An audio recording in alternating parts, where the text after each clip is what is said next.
Hi, my name is Gielda and welcome to Selling Power TV. Today we have the great pleasure of meeting with Steve Gielda.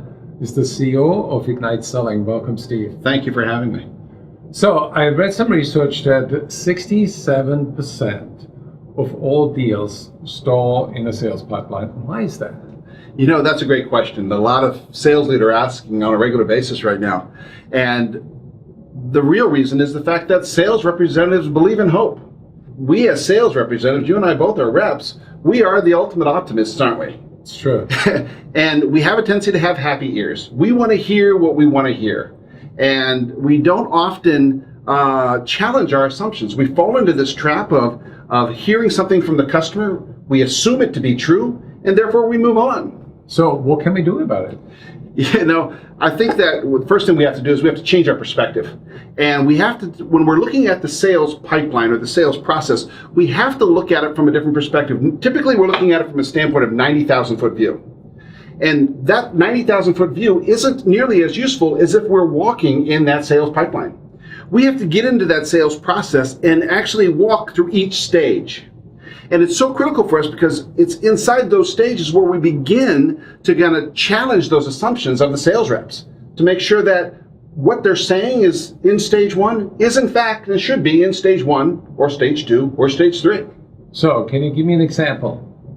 You know, I'd like to give you an example by asking you a couple of questions. Okay. You and I have been working with sales representatives for a long time. And if you were to ask a sales representative today, in the standard traditional pipeline management standpoint, can you tell me who the key influencers are involved in this decision-making process? Do you think a sales representative would answer it? Yeah. Absolutely, they will.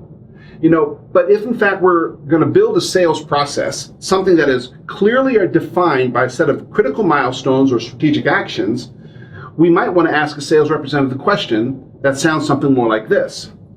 Can you talk to me about what is your strategy to leverage the key advocates that you've identified to help us neutralize the adversaries? Now, if you think about that question, do you think most sales representatives will be able to answer that question? I'm not sure. Most of them, we find out, probably can't. And it's our job to challenge those assumptions. What are the strategies to neutralize your adversaries? Or what are the decision criteria that are most critical to some of those key advocates or adversaries that you're working with? So you're saying you need to ask more differentiated questions and inside the pipeline. That's exactly right. I mentioned earlier that it's about walking inside that pipeline.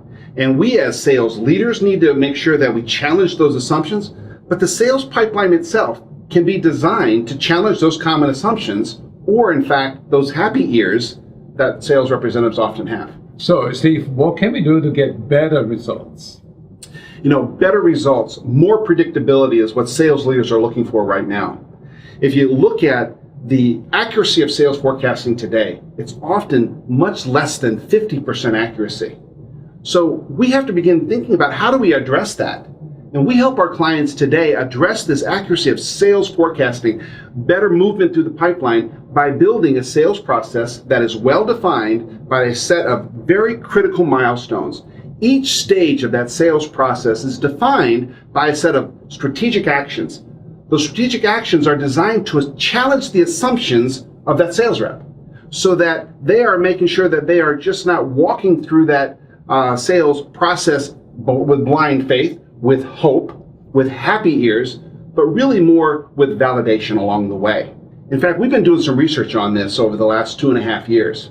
And some of the research results that we're showing right now is that when an organization has a well-defined sales process, they're able to actually increase revenue by 12%.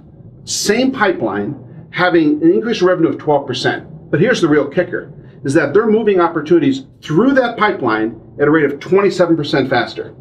So if a sales rep has a quota of $1 million, they're actually bringing in $270,000 in revenue within the same time period. That's amazing. It's really been pretty impressive. How can people learn more about you? You know, we encourage you to check out our website. Go to www.igniteselling.com. Do you have a white paper on that? This research that I'm referring to today is captured in a white paper, and you can find it on our website. Awesome. Thank you, Steve. Thanks for taking the time.